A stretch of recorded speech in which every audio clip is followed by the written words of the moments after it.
this is Adelaide Kane. Don't miss Rain this Thursday at 9, 8 Central on the CW. Timon's feeding on vampires. I have to find him. I can come with you. I'm not gonna feed on you. We'll be there as soon as we can. TikTok. I saw a hotel. Do you think we should get a room? Why spend hundreds of dollars a year for cable and satellite only channel?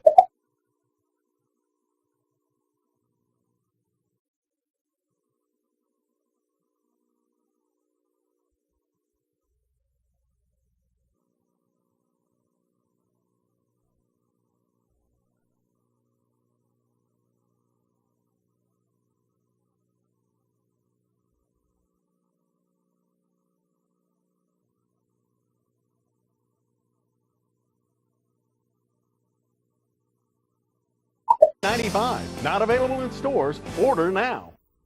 Thursday at 6. It's an It's Your Money report. We're warning you about a scam that cost one mid-Missouri couple hundreds of dollars, and it could have been much worse. You sit back and know that you wouldn't do that to somebody, and you wonder why they would do that to you.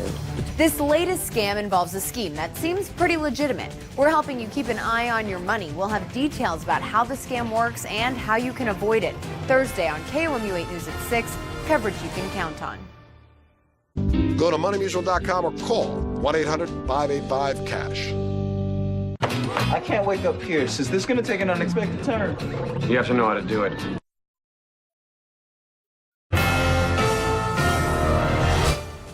Strange weather for this time of the year. Thunder and lightning in February. Good evening, everyone. I'm Jim Reek. And I'm Brittany Pieper. We've even got flood watch in several nearby counties, so let's send it over to Rosie to find out what's headed our way.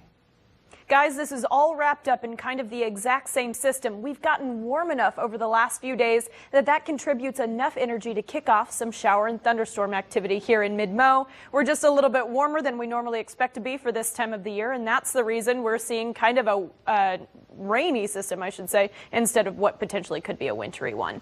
Let's talk about what's going on our live Doppler First Alert radar. You can see kind of the epicenter of like the hotbed of activity that's happening right now in mid-Mo. That's positioned right over the city of Columbia, and we've had multiple train spotter reports of pea-sized hail just in the last few minutes. That's 1/4 of an inch in diameter. That's not to severe standards yet. We have to be 1 inch diameter. Hail has to be falling from the sky in order for us to get there. So just remember, if you have to be out on the roadways or you're traveling around a bit tonight, make sure you're extra careful and stay safe. Showers and thunderstorms, lightning and thunder, all a part of what's happening in your forecast as we look at the next 24 hours. But we have to talk about what's happening with the cold front that's going to be coming behind this system, taking down chances of rain and eventually cooling us down for the weekend. Lots to cover in your extended forecast. I'll give you more details on that in a bit. Rosie, thank you very much. A tragic story from Springfield. Greene County prosecutors charged 45-year-old middle school football coach Craig Michael Wood with the murder and kidnapping of 10-year-old Haley Owens. Wood allegedly kidnapped Owens late yesterday afternoon, just a few blocks from her home. Police say neighbors who saw the abduction chased after the car and acted quickly. In a press conference this evening, the prosecutor thanked members of the community and police for their response. It is a tragedy that it was not quick enough to save Haley, but I don't believe there's anything else they could have done in this case to have done that. Wood's first-degree murder charge can carry the death penalty, but Patterson says that decision is a long way off. Milk could break some records next month, but not the good kind. KOMU 8's Alexandra Pierce joins us in the studio to tell us why milk could go up in price. Everyone knows the saying, milk builds strong bones, but come March, you're going to have to pay more for those strong bones. Bad news for your cereal bowl. Experts say come March, milk prices will hit record highs. Now the average price per gallon is currently around $3.50, but next month that could go up by 60 cents. But that increase in price isn't enough to scare some milk drinkers. We're not going to stop buying milk, but it stinks that it's one more grocery that's going to be increasing. I still probably would use it about the same as I do now. But some shoppers say they won't be putting any more of these in the refrigerators because of that price increase. I would definitely stop buying it because there's no sense for milk to be that high. Even though 60 cents is not a whole lot, it's enough to make me consider my options. Experts say there are many reasons for that spike in the price. We've got a severe drought in California where 1 out of 5 dairy cow lives. We've got a severe drought in the West where the majority of our dairy growth has been. And we've got an industry that basically has not recovered from the financial collapse of 2009 and the drought of 2012. Cheese is also to blame. Increased demand in January boosted cheese prices to a new peak, which in turn affected demand for milk. While it's unsure when prices will drop, experts hope it'll be short-lived. There's been some mixed opinions among experts on how long these prices are going to stay high. Now, one analyst says it should be short-lived, while the person I spoke with today says it could last a while. Guess we'll just have to wait and see.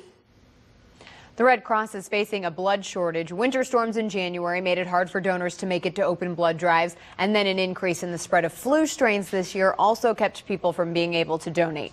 The Red Cross had to cancel about 1,500 drives across the nation, which caused a 50,000 unit shortage. The Missouri region is about 1,000 units short right now. This shortage is almost equivalent to the organization shutting down for 3 days.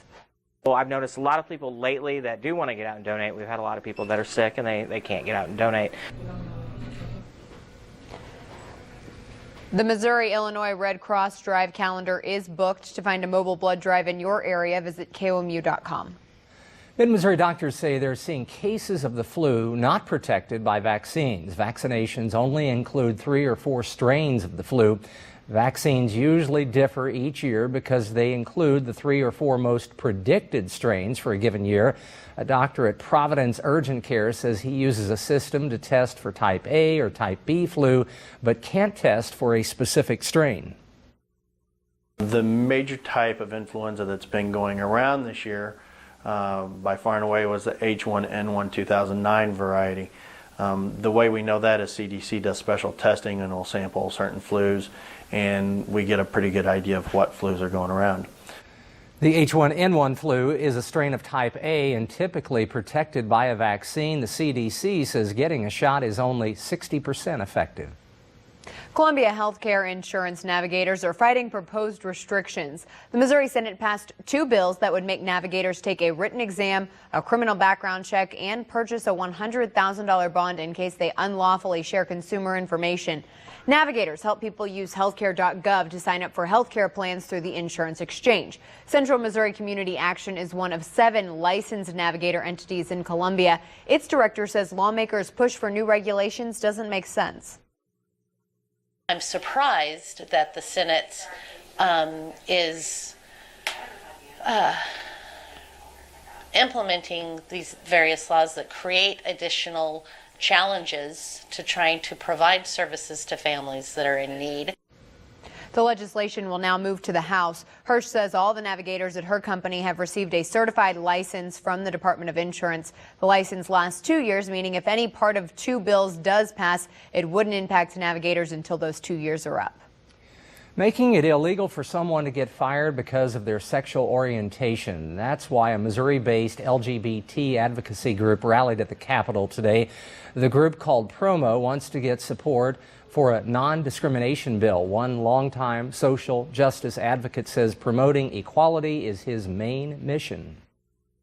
I'm here to urge legislators to support the Missouri Non-Discrimination Act so we can ensure that all Missourians feel safe to be residents of Missouri. Not everyone is in full support of the bill. KOMU 8 News spoke with the executive director of the Missouri Catholic Conference, Mike Hoey, earlier today. Hoey says the Catholic Church does not discriminate against anyone, but added words are a source of misunderstanding. And the way it is written right now, we oppose the bill. According to the Missouri Department of Labor, the Missouri Human Rights Act does not offer protection based on sexual orientation. The man who led Missouri authorities on a manhunt this summer may soon return to the state. Brian Atkinson pleaded guilty today to 5 charges in Ohio, including 2 counts of failure to comply and 1 charge of petty theft. A judge sentenced Atkinson to 2 years in the Lorain Correctional Institute near Cleveland. Once he arrives at the Ohio Correctional Facility, he could be extradited to Missouri to face 11 more charges, including kidnapping, rape, and escape. He's charged with crimes in 5 Missouri counties. The National Educators Association is fired up about a new bill. What the association said about guns in the classroom, coming up.